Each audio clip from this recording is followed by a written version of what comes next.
তুমি নদী হলে আমি হব ঢেউ, তুমি হাওয়া হলে আমি পাখি। হাওয়ায় হাওয়ায় ঘুরবো সুখে। জানবে না তো কেউ, জানবে না তো কেউ।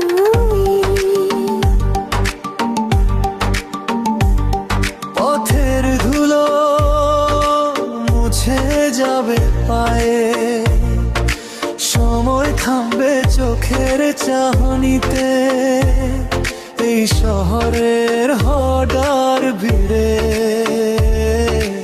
আমরা দুজন অচেনা ঠিকানাতে।